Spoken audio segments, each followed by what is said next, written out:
مع حنايا في سميتو في المستشفى وخدينا نتائج الحمد لله، ما في لا مرض ولا شيء، ولكن السيد عنده ما يقول. علاش انت درتي هذا الشيء؟ درت هذا الشيء حيت المخزن هو اللي بزز عليا.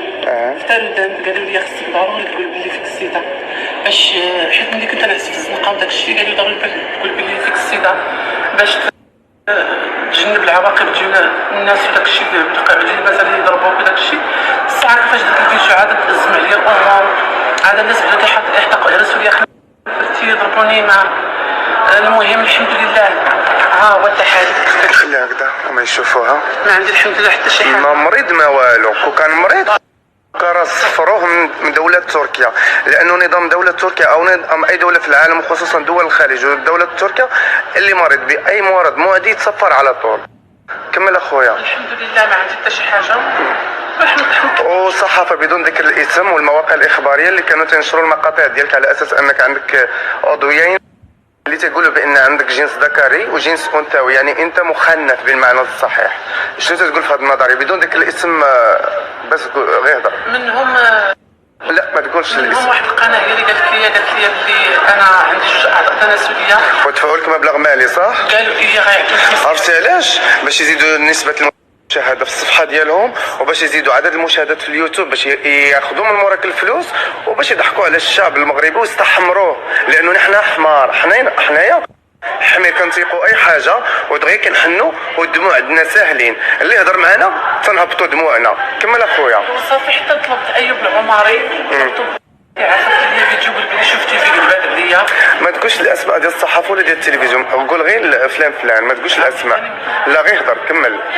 صافي نقول لها سميتو راه ديك القناه حكا وحكا راه تفلات عليا وهادي، وفعلا الحمد لله درك ما عندي والو، وتنحمد الله ونشكرو. كنقول للمغاربه قالوا لي بلي انت فيك السيده، ومنهم عائلتي اللي احتقرتني ودات فيا السيده. ها انتم كتشكوا في الحمد لله ما عندي حتى شي سعي في دوله تركيا الحمد لله. درت في مستشفى كبير تبارك الله، درت فيه تحليل. الله يخلف عليك اختي. اولا ما درت والو، مازال غندير معاك، راه هادشي غير بدايات ان شاء الله داكشي اللي غتعيش معايا. لقيتيني غير في الشارع الحمد لله. لقيتك في الشارع كتدبر وقاتلك البرد وحوايجك محطوطين على برا، ما كشاتش الفندق.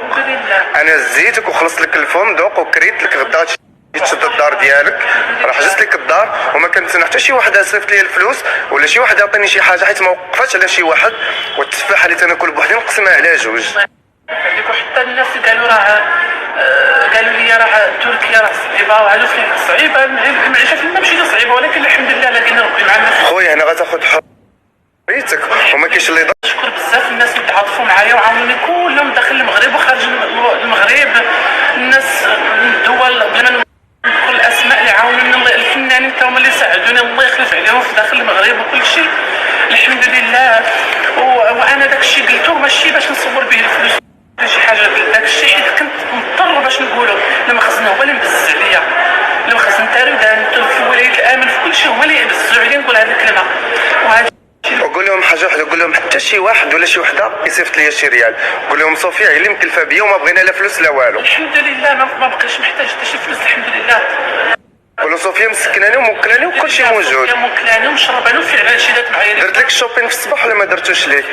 تقديت لك في الصباح ومازال غنتقدى لك تستاهل. وغادي ندير لك واحد الكادو وغنخلي المغرب كله يهضر معاه، غادي نخليك تسافر لدوله اجنبيه على حسابي. الله يخلف عليكم. ملي جيت لهنايا كمل. والحمد لله جيت للدوله هنايا الناس هنا معترفين بالمثليين ومعترفين بكل شيء والحمد لله، وتنشكرك بزاف وسمحوا لي بزاف. هاني اخويا كلشي تسالى، الا تلاقاك شي زعما